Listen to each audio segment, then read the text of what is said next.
और दोस्तों, तो एक बार फिर से आप सबका इंतज़ार हुआ ख़त्म। आ चुका है पवन सिंह ऑफिशियल चैनल से एक और देवी गीत, जो कि आज शाम 5 बजे अपलोड कर दिया जाएगा, जिसका नाम है नाचा धनी धीरे धीरे।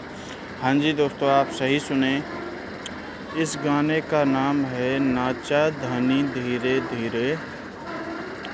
पवन सिंह के इस देवी गीत को मिला के इस शारदीय नवरात्र में पवन सिंह का 5वां देवी गीत होने जा रहा है, जो कि अभी तक तो जितने भी अपलोड किए गए सारे तो बवाल मचाए, धमाल मचाए।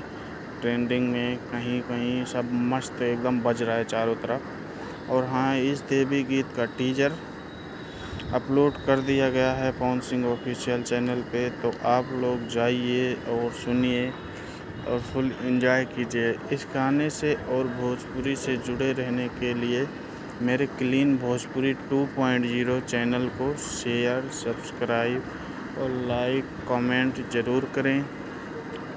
वीडियो देखने के लिए धन्यवाद। जय माता दी।